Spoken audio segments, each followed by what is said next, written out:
Hello friends, नमस्कार। जय जगन्नाथ। प्रथमाष्टमी उपलक्षे आज मु बिना बिरी बिना चाउल रे आपण मानक सहित गोटे एंडुरी पिठार रेसिपी शेयर करी। आशा करछि आपण ए भिडियोटी को संपूर्ण देखिबे आ एई थर प्रथमाष्टमी रे निश्चय गोटे थर ट्राई करिवे। ताहले डेरी न करी चलंतु एमती तुळा परी स्पंजी एंडुरी पिठा प्रस्तुत करवा। तापई प्रथम आम पूर प्रस्तुत करवा। एटी गुड़ आ नड़िया मु नहीं जाइछि। एबे गुड़ नड़िया को आम भल भाबे भाजिबा। जे पर्यंत गुड़ाटी मेल्ट न करिछि से पर्यंत आपण भाजिबे। तापरे जते पानी अंश थिबो सबु आपण एटी पानी अंश को सुखी गला परे आपणकर पूरटी एटी प्रस्तुत हो जिवो। पूराटी प्रस्तुत होला परे मु एथरे किछि खिसमिस दउछि। आपण चाहिले आउ अलगा किछि ड्राई फ्रूट मध्ये आपण ऐड करि पारंती। जेमति किछि काजू आपण एठी काजू बादाम एथि मध्ये ऐड करि परिबे। लास्ट रे किछि कोरा हेतिबा अदा बा छेचा हेतिबा अदा गोलमरचर गुंड दे आमे पूराटी को भल भाबरे मिसै नबा। आमर एटी एंडुरी पिठा पई पूराटी प्रस्तुत हो गलानी। आज रेसिपीटी आपण मानक केमिति लागुची निश्चय कमेंट करेंगे। आ को एई रेसिपी जदि आपण माने गोटे थर ट्राई करथिबे ताहले मध्य कमेंट करी जणैबे। एटी देखंतु आमर पूराटी प्रस्तुत हो गलानी। पूराटी प्रस्तुत होला परे आमे पूराटी को गोटे साइड रे रखि दबा बा ठंडा हबा पई छाड़ दबा। ता भितरे चलंतु आमे एबे बैटरटी प्रस्तुत करिबा। जेहेतु बहुत कम समय रे आमे आज ए रेसिपीटी को प्रस्तुत करिबा। आपण को पाखापाखि अध घंटाटे लगिबो ए पिठा प्रस्तुत करने। जदि गोटे दिन पूर्व आपण ए पिठार प्रस्तुति करि नथिबे ताहले सांगे सांगे मध्य आपण जेतेबेले चाहिबे ए पिठाटी को प्रस्तुत करी खाई परिबे। सेथिपई मते एठी मु एठी नेछि 2 गिना सुजी। बड़ दाना छोट दाना जहाँ आपण मान पाखर थिबा आपण ताकू नै परिबे।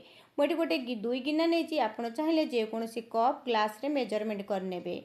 2 गिना सुजी पाई एठी गोटे गिना दही दबा। दहीटी आमको एठी फ्रेश दरकार बा सज दरकार। बेसी खटा दही आपण एठी नेबेनी।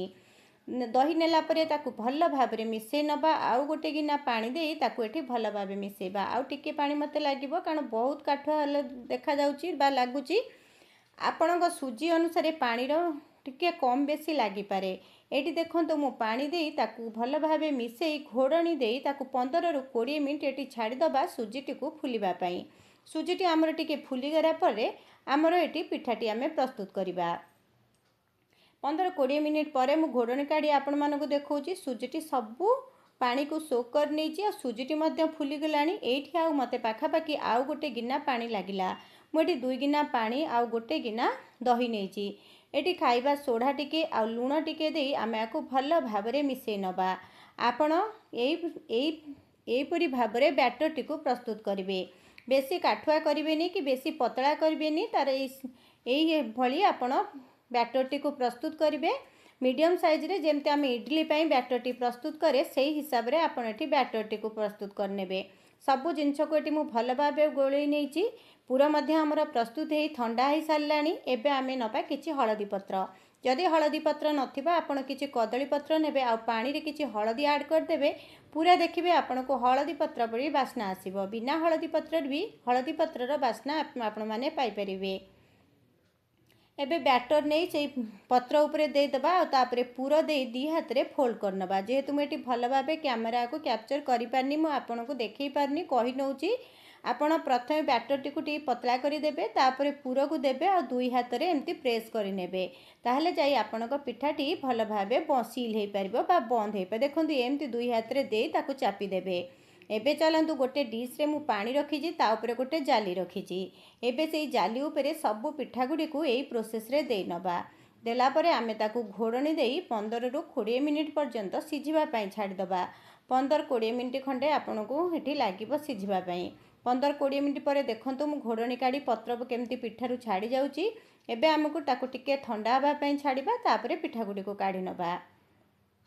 एटी पिठा गुड़िका ठंडा हो गलानी। आउ ताकू मु गोटे प्लेट को काढ़ी नउची। एबे घोड़नटी काढ़ी आपण को बा पत्रटी छड़े पिठारु आपण मानकु देखैबी पिठाटी केते नरम हेची। आज रेसिपीटी आपण मानकु केमिति लागिला निश्चय कमेंट करिवे। जदि भलो लागुताय गोटे सुंदर कमेंट दबा सहित चैनल को सब्सक्राइब करिवा पई जमारे भी भूलिबेनी। एमती तुला परी नरम पिठा प्रस्तुत करिवा पई पुणी बिना बिरी बिना चाउल रे गोटे थर तो आपण निश्चय ट्राई करंतु। आउ देखिबे आपण बारंबार ए प्रोसेस रे ए पिठाटी को प्रस्तुत करिवे। रहुची नमस्कार। जय जगन्नाथ।